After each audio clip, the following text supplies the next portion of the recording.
Ethan Strand, welcome back to the Running Effect podcast. About a year later, how you doing this afternoon, man?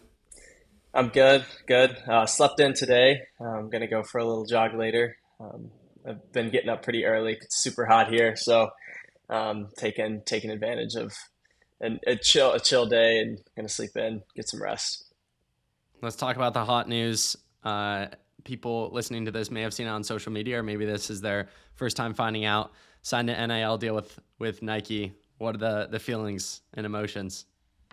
Yeah, I mean, I think in terms of what I've always wanted, I've always wanted the opportunity to like take my running to the next level. And then always growing up, it's all right. What brand is allowing athletes to do that? And then you see the Olympics just happened, or is going on right now as we're recording.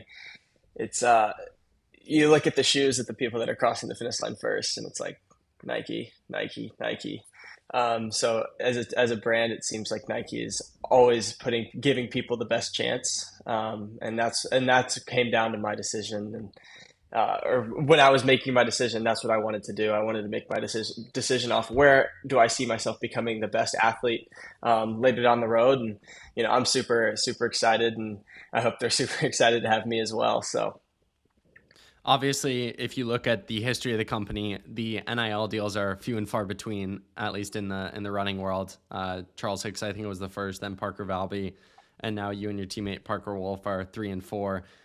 It's definitely a very hard thing. If you look at other brands, not speaking on anyone specifically, but they hand them out like candy a little bit more. You are a legit athlete if you get an NIL deal from Nike. How do you feel about this in terms of it being a testament to just how far you've come in the sport in this past year? Yeah, I think it shows me that I'm doing something right. Obviously you learn and grow every year. You don't have everything figured out, but obviously I'm on the right track. Um, and I'm taking the sport to a new level, and I'm really, getting there. Obviously, still got some room to grow, as we'll talk about later with NCAA's and trials this year. But yeah, I mean, me and Parker kind of took our NIL search a little differently. We actually did like no searching.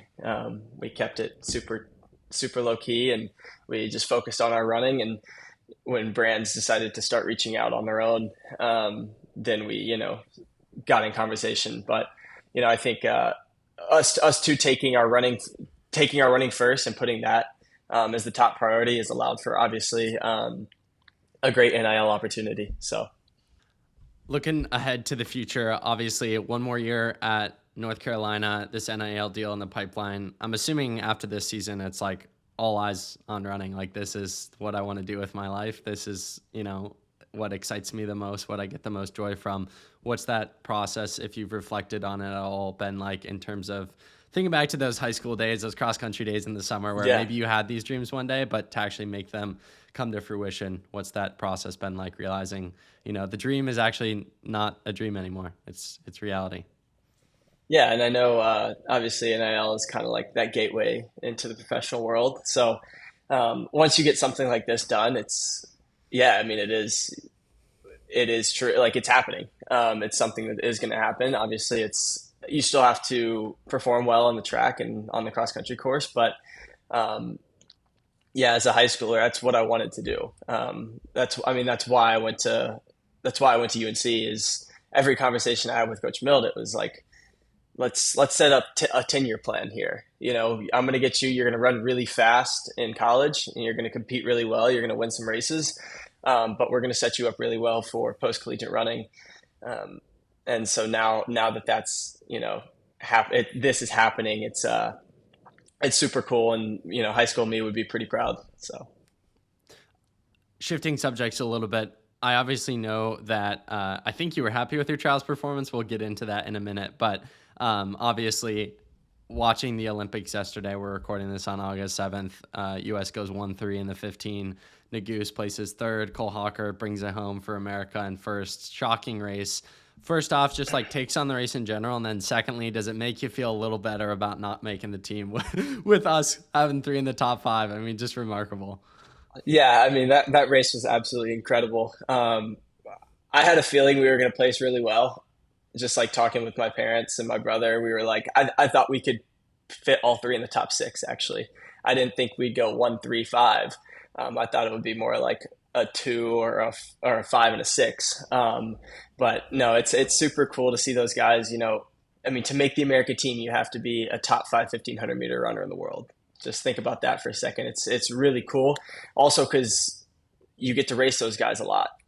Being in the U.S. is you get to see those guys and compete with them every day. As a pro, as a collegiate, not quite yet, but you're going to get that opportunity in the next few years. So, I mean, it's super cool for the U.S. and yeah, it does make you feel a little bit better. It's like I made the final at the trials, and that was kind of the goal of the weekend, but also getting that experience and running against those guys is, I mean, it's second to none. You can't beat it. So, no, super happy and proud of those guys. I mean, they put on a show. So, something I was saying yesterday on a podcast was just like, I don't know. I think this race does a lot for the next generation of middle distance runners in the U.S. in terms of showing that we can be dominant on a global level. I heard a stat on the NBC broadcast. They said the last time we had 2 out of the 3 medals in the men's 15 was 112 years ago.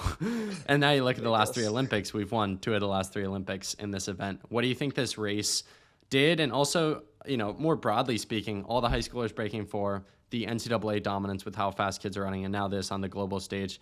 What do you think this kind of revolution is going to do for the next generation of runners, maybe the middle schoolers, high schoolers, watching these races go down and think, why not me? Yeah, exactly. I mean, I think that's exactly it. Is why not me? Is some 12-year-old was sitting watching the Olympics yesterday, going, I want to do that, and I'm going to give it everything I have to do that.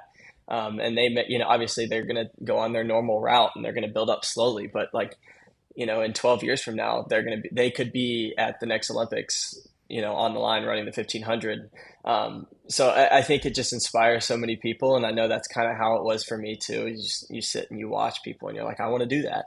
And then even now, is going to be a senior this year at UNC. It's like, I'm watching those guys yesterday and I'm like, well, obviously I want to do that. And I'm going to, put in all my effort to actually, getting on the line and hopefully competing with those guys. So, I mean, it's super inspiring, and obviously they're competitors, but if you can learn a lot from watching those guys race.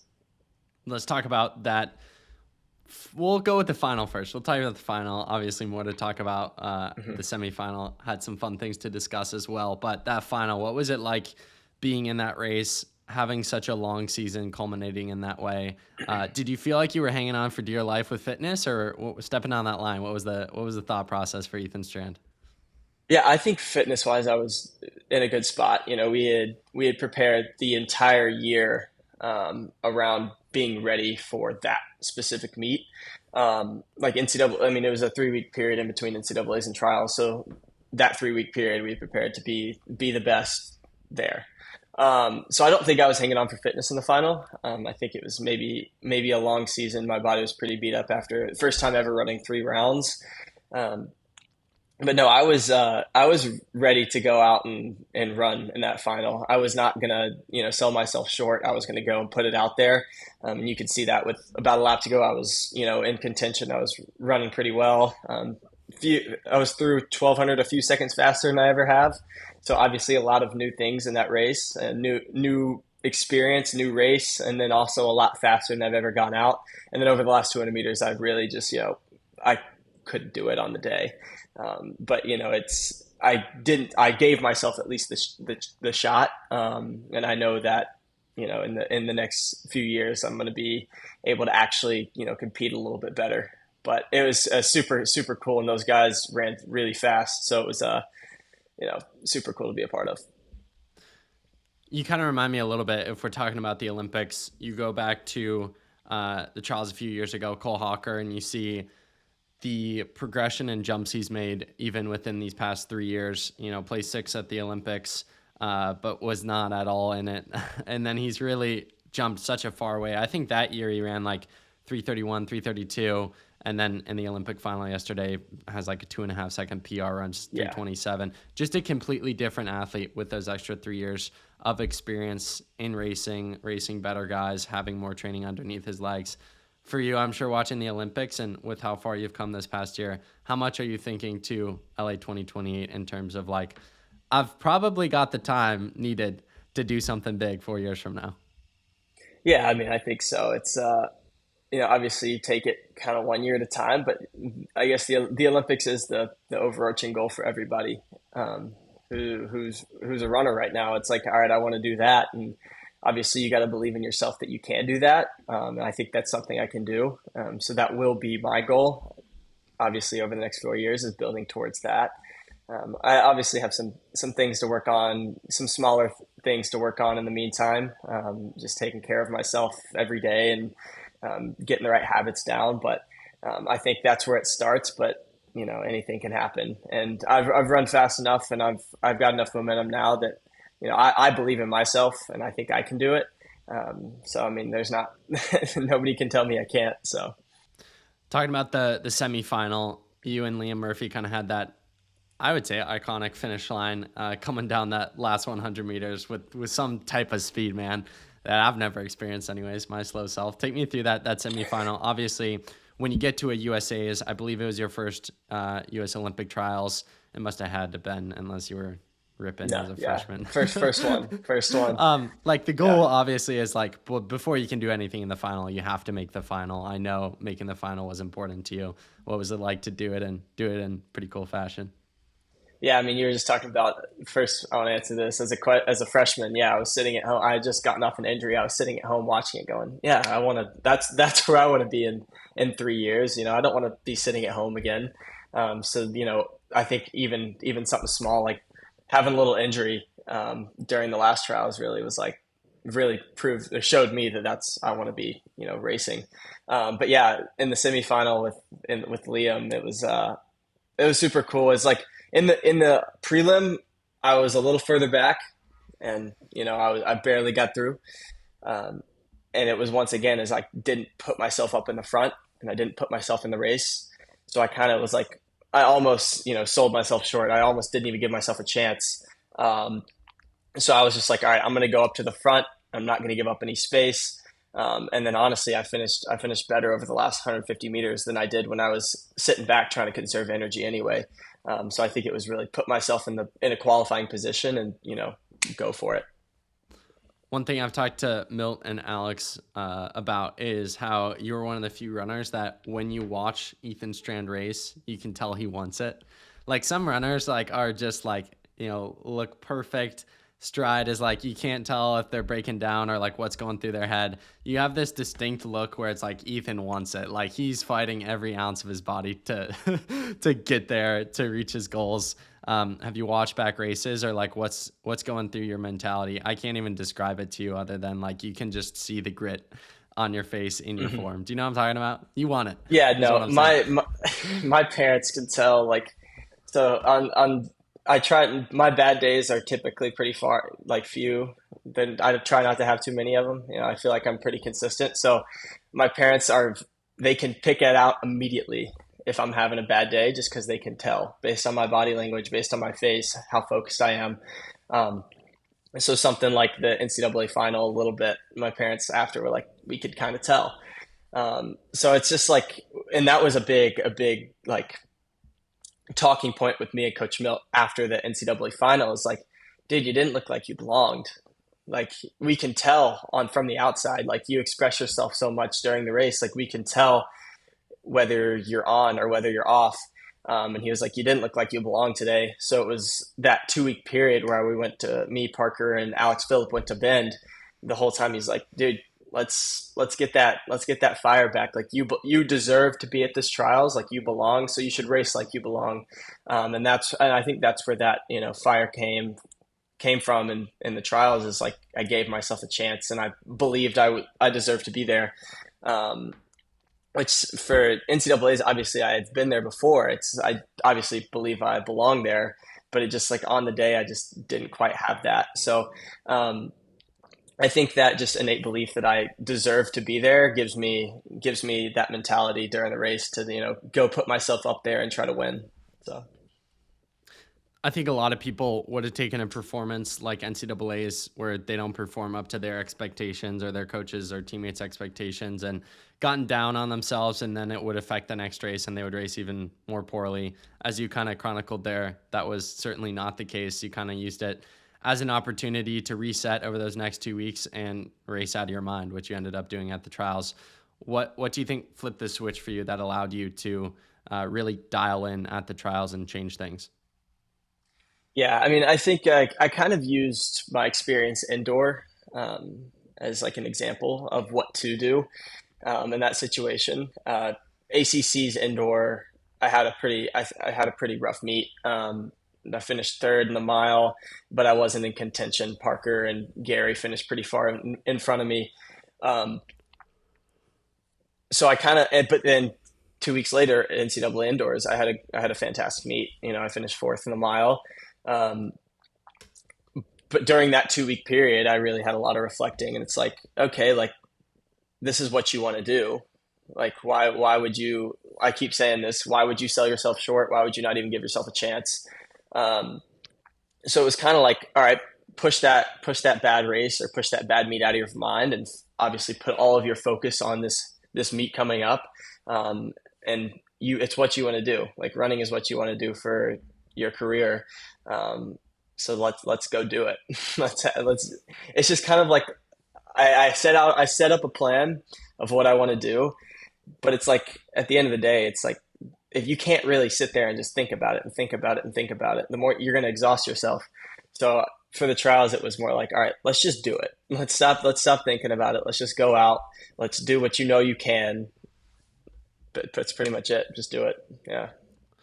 Last summer, when I had Coach Milt on the podcast for the first time after the podcast, and we were just talking back and forth before going, he said, like, you got to get Parker Wolf and Ethan Strand on the podcast. He was like, they're going to do some big thing. He basically called a shot of like, get these guys on the podcast before they blow up, and just talked about, how bad you guys want it and how, he just sees things in you guys that he saw in like a Fisher type person, or just like, he was basically talking to both of your potential. I always listen to Coach Milt, had both of you on the podcast. It's been really cool to see. And he was completely right? You look at this past year, what you and Parker have done. My question is, what is that like, having someone believe in you so much to the point where, a year ago, you guys hadn't quite done the things that you have done this past year, but, he saw it coming. He believed in you that you guys could achieve those things long before it actually happened. Yeah. I mean, it's one thing to like have your parents believe in you, and it's one thing to believe in yourself. But when you have your coach who watches you run and watches you work out every week, every day, believe in you that much, it's super huge for your confidence. And obviously that has helped me become way better over the last year. And then also one thing with Coach Milt is like, he's going to tell you when you're not doing something right, or he's going to tell you when he thinks you can do something better. So to have someone that one believes in you and believes in you, but also isn't going to baby you, isn't going to just be like, oh, you're doing great. Like he's going to let you know when something's up.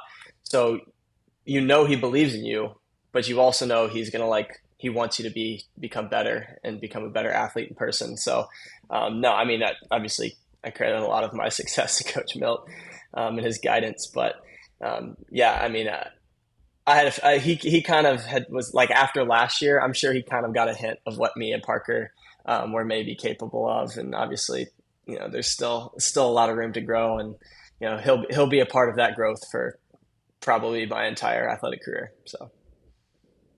As I mentioned earlier, we're talking in August. I'm curious to hear, very late season compared to most other athletes, just with how far you made it, and also for you yourself, you've never made it this far before. What did that off season look like, and how good was it for a week or 2 weeks or whatever it ended up being, to not worry about running, not worry about lacing up spikes in the track workout or getting ready to race? What was that off period like? And then what's this process been like, getting back into the fold of cross season as you're heading back to Chapel Hill very soon? Yeah, I mean, I stayed in Eugene for my week off because Parker was going to race and I wanted to, at least be there and support him and watch him. So I just basically hung out. I watched him track and field, didn't do much, rested.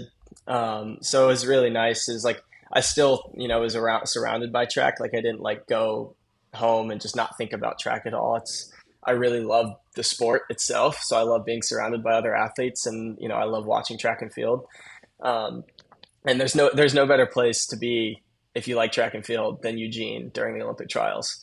And then I came back to Chapel Hill, went home, worked a running camp, and then slowly have started building back up mileage. And yeah, we'll get maybe a little bit later start to the cross country season, but we're going to be ready to go when it counts in Madison. So super slow build back up, but yeah. So I got to ask you, you take time off, you're probably, I'm not going to put a time figure on it, but a little behind the rest of the team in terms of like mileage, intensity, all of that. Will you get humbled when you go back to Chapel Hill for the first time in quite some time, or is that fitness from the summer still going to take you through to these workouts? Yeah, I mean, once we get to school, it's a lot of these guys have been, doing, 80 to 90 miles a week for 6 weeks now. We have the Tobacco Trail in Raleigh, Durham area, and you get on there and we'll do 8-mile tempo, like some longer threshold type stuff, and that's typically what's been a little harder for me. So yeah, definitely, I'm gonna get back to school. Some of the guys are gonna put me in the well a little bit, but that's always a good thing. Obviously, I think racing. You want to race as late into the season as possible. I think that's going to set me up super well for cross. I think the more you race, the more you learn. But some of those guys are really fit right now. It's going to be super fun when we get back to school. Parker, in my recent conversations with him, has talked about how much he's grown this past year, and it credits a lot of his success in closing races to getting dropped in speed workouts with you, or getting absolutely pulled along to crazy splits he's never run before. Now does Parker have that same obligation to you this fall to get you better on the strength side? Oh yeah, I'm sure he thinks he does. It's going to be fun. One thing about Parker is obviously I was a little behind aerobically compared to him. He's got an engine. We all saw it in the 5K at the trials. So I've been a little behind on aerobic work. My threshold's a little lower. We're running different paces. So on these longer workouts, we're not necessarily together all the time. But I think that's probably I'll start picking it up a little bit and doing some more work with him. I mean, I don't think there's a better training partner in the country for that type of stuff. So yeah, Parker's probably going to pull me along. I would just have to guess. He's probably going to pull me along a little bit. Is it nice to be in this position now at the start of the season where it's mostly just easy mileage, building up mileage, as you mentioned, kind of that, it's running is running at the end of the day, but also there is definitely some disparity in terms of, a few months ago, you were probably hitting 2 workouts hard every week, a long run, racing every now and again. Whereas now it's kind of just like shut the brain off, get the work in. Doesn't have to be too flashy for now. Yeah, I mean, I always enjoy the summer. Some people, I don't know.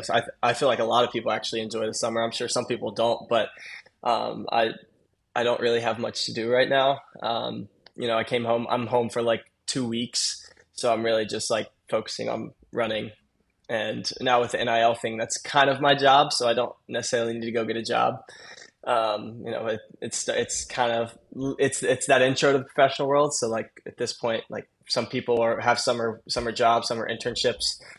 This is my summer internship, summer job. It's to run and do the right things and sleep. So I like the summer, but it's also like it will be good to get back to school and get on a schedule and get back to running with the guys every day. So. What are the go-to non-running hobbies for Mr. Ethan Strand these 2 weeks back home? I play a lot of Xbox right now. Okay. Have you tried out College Football 25? I have. What's the take on it? I like it a lot. It's super fun.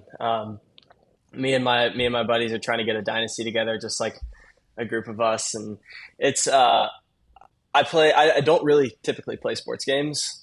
But I did play like college football 14, like the last one. So I was obviously super excited for that to come out. But yeah, I don't play sport games all the time, but I will play this one. I will continue. I will continue to play this one for the foreseeable future. So I gotta ask you, maybe exposing you here. Do you play as North Carolina or no? I do. I do have a dynasty with North Carolina right now. Okay. So I He's know. a I loyal know. man. It's a Power Five conference. I know everybody's gonna get mad. You got to use a bad team, but no, it's fun. I'll have a few dynasties that I'll run through, but North Carolina is definitely one of them. How does the dynasty mode work? So I just played for the first time last week. Like I don't have an Xbox, but a friend brought one over and I played it for the first time. And I think we did it where the ratings were fixed. So naturally I'm picking the best teams and he's picking like some max school just Yeah. to keep it fair. How does the Yeah. dynasty work? So yeah, Dynasty starts like with this upcoming year's roster, and then you play a season, and then during that season you can recruit and everything, and then you'll just play like you can play as many years into the future as you want, and eventually you'll start playing with like made up players. But for now, it's like for the first few seasons, first 3 or 4 seasons, it's like UNC's roster right now. So it's pretty cool. We have a quarterback. His name's Connor Harrell. He's from Birmingham. So I flipped him into my starter position, won him a Heisman. So Let's he's go. rolling. Big time. Big time. So if you transferred sports to football, what position are we thinking? Wide receiver, running back? How long would you last? I would be a kicker. I'd be Kicker, a kicker. okay. Yeah, that's Where's probably that what come I'd do. from? I can't punt, but I can kick some field goals. I don't know. I played soccer. I played soccer for a while. And then obviously in high school, before practice, the football would be out practicing on the field. And a few of my buddies were kickers, so I would just go out and kick field goals with them before practice. My coach would get pretty mad at me. He's like, "Why are you doing that? We got a workout to run." But I would go out and kick some field goals. So if I had to switch, I think I'd have the most success as a kicker. For you, coming from Alabama, those that don't know, Bama is those who live in Alabama are like split down the middle. Auburn, Alabama, depending on where you live. Where do you lie on this debate? Who were you a fan of growing up? I grew up an Auburn fan. So Okay. my dad ran at Auburn. So that's where that comes from. The whole family grew up an Auburn fan. Where were you the day of the kick, whatever they call it? There's a name for it. You know what I'm talking about. The when they kick, beat yeah, Bama. yeah, the kick six, Yeah, six. kick I was in six. my basement. I was in my basement with my hands over my face, trying not to look at the screen. I was so nervous. And then, I mean, it's crazy how Alabama works. It's like after the kick six happened, I run outside. We're all screaming. And then like the entire neighborhood just blows up. Like everybody's running outside. Really? It's so loud. It was super cool. And then you can tell which houses were filled with Alabama fans and which houses were filled with Auburn fans. But that one was fun. But I was in my basement with my hands over my face, trying not to look at the screen. So nervous. So Obviously, Alabama or like football is, everyone and their mother has an NIL deal of some sort, from the established companies to random companies like H&R Block. But it seems like Yeah. football specifically is a big NIL sport. Speaking of Alabama, I know Nick Saban. I heard a few interviews with him where he was essentially saying that he just coaching football wasn't the same with NILs anymore and didn't really want to get a part of that. Now I think there's some new rule that schools can start to pay players directly, all of that. As someone who now has an NIL, of course, like way different, I would say, just because running is not I on would the say same so too. level. Yeah. What's your overall take on that? Just Yeah. I NILs, mean, but also like schools. Is Ethan Strand going to get money from North Carolina if he was like an athlete 5 years in the future? Or from what you know, how does that work? I have no clue. I would think so. I know this new ruling with the scholarships and roster sizes is pretty interesting. We'll have to see how that works. But no, I think like in terms of like how football works, it's like I feel like a lot of these NIL deals are becoming an issue because the football players are making that the main thing, they're making money the main thing. Then it's not about their sport anymore, which is why Coach Saban said he quit, is because he's like, none of these players want to play football anymore. They just want to make a lot of money. And obviously there's something to be said about that, that you can set yourself up for life by, getting a good NIL deal as a football player. But that's what me and Parker didn't want. Like was the whole point of our NIL search, was like, we are going to keep running the main thing, keep running because running is the most important. That's, that's what has given me this opportunity to sign an NIL deal in the first place, and then go from there. So if my running allows me to, get an NIL deal with Nike, which it has, that's how it works. So maybe the football players should really just make sure they're focusing on football. I don't know. That's so real. The same thing has frustrated me where it's like, if you can get paid to do what you love, great, but don't make money the reason you're doing the thing, especially in college. Like, you're so young. Even if you're a senior, you're 22, 23. And I think some of the kids, like, it's funny. I think Nick Saban is definitely in the limelight because of him retiring. But he'd talk about, he would go on, like, on-home visits. And the first question was, like, how much are you giving my son? Exactly. It's like, that's crazy. Yeah. So, but you look 5 years before, and that athlete was just happy to play football. And it's like, why can't that be the case now? Like, yeah. That's one good thing why running doesn't make much revenue is we don't get paid a lot of money. And for most people who run, they're not doing it for the money. That's most people who have professional deals probably aren't making that much money. They're probably not getting paid all that much. So they're obviously not doing it for the money. Obviously, maybe some people are, maybe some people are getting paid enough, but most people are doing it because they actually, love the sport. I mentioned a company like H&R Block. I'm sure you've seen other athletes sign unbelievably niche NIL deals. For you, what's a company you do an NIL deal with that, like, most people would think is unorthodox? Oh man, Off the top of I your mean, head. I think most of the NIL deals that I would want typically like would help me improve my performance. So a company that's going to give me food, a company that's, I'd probably do one with Chipotle, although that's not necessarily unorthodox, but I would love to have some free Chipotle. There's a Chipotle, I think maybe 100 meters from my house, just like down the street. So it's like if I'm too lazy to cook, or if I had too hard of a workout and I want to rest, I'll just walk down the street, get Chipotle, walk back up. I don't think I'd call that unorthodox, but Fair. if I had another NIL deal, why not? Chipotle, get that gold card. They do have them, I think, because there's like Really? it's like, well, they do NILs, but then they also, very few and far between, they do like pro sponsorships. Like, I don't know if you follow tennis, but Taylor Fritz, he's a top American. He's sponsored by a company called Boss, and like part of his, like, the side of his short sleeve is like Chipotle, which is cool. And then they'll like randomly award people who win like sweepstakes and stuff. It's called the silver card, which is like just a card you present, and it's free Chipotle for a year. And then there are only like 5 of them, but there's called a gold card, and that's Chipotle for life, that like 5 people have. So I want give one of this those. man the gold card. I was thinking, please give me a gold card. an unorthodox one that I would love, even though I don't shop there regularly. I think like a Whole Foods NIL deal would go hard. I shop at Whole Groceries Foods add a lot. up. Yeah, like Whole Foods is like cream of the crop, high quality. I'd rock them all. So Yeah, I think most weeks I probably get my groceries at Whole Foods. I don't need very much.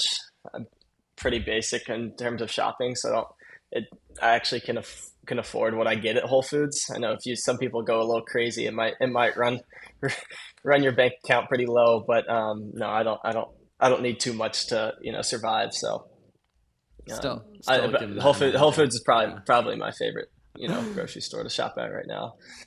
Closing out the I'll conversation, take Ethan. Oh, go ahead. Yeah, no, I would take one from Whole Foods as well. Okay, That's a good idea. All the executives listening, hit them up. Hit them up. I'll start an email thread. Just email me, therunningseffect@gmail.com. I'll get you connected to Ethan. Gold card and a Whole Foods for life. Ethan, closing out this conversation, let's talk this upcoming cross season. First question for you off the top of my head. What are some lessons you feel like you learned from the past few months of high-level track running that you're looking to translate into this upcoming cross season? Yeah, I mean, I think honestly, my lessons that I've learned that has helped me in cross country has been fairly different than what helps me a lot in track. Because track is something that is always just the little bit shorter distances have always been something that's just kind of come natural. And it's not something I have to really, think about too much. I can actually just go out and, race and compete and try to beat people. Whereas obviously in cross country, really in like a national event, I'm really trying to get an All-American spot, try to get top 40. So it's just one thing that has helped me a lot is like, and honestly, it did help. Like when I started running the faster paces in the 1500, is you have to stay on the gas the entire time. You cannot let your foot off the gas at all, because if you do, the guys in front of you are just going to go. And same thing in like the final. I kept my foot on the gas for the first 1,300 meters to try to stay on and as close to the front as possible. And the same thing goes for cross country for me. Is like, if I can be there towards the end, I'm probably going to, have a better race and place higher than I would if I was like trying to let myself, sit back. And so, yeah, I think it's just like having that mental energy to like make sure you are on the gas the entire time and, ready to go compete. So, but having someone like, Parker in training is going to be super helpful, because he never lets go of the gas. He's always on the gas. I mean, there are some workouts that I would watch him do in the spring, and I'm like, okay, yeah, this guy's really good. He's gonna win some stuff. So yeah, having someone like him to run with and help me learn that skill is super cool. Talking about the team side of things, obviously we've mentioned Parker, other studs coming back to the team, some good recruits coming in. What's the general take? Final year. I'm sure there's a exciting energy with that for you and Parker. What's the ambition now as leaders on the team as you guys progress toward Wisconsin? Yeah, I mean, I think in terms of, we're seniors. We have some older fifth years like Patrick Anderson and Will Coogan that are also, right there. They're amazing leaders, and they're back with us this fall, which is it's super amazing to have them back. They're fit and healthy, and they're adding a piece that we may have been missing last year from a depth perspective.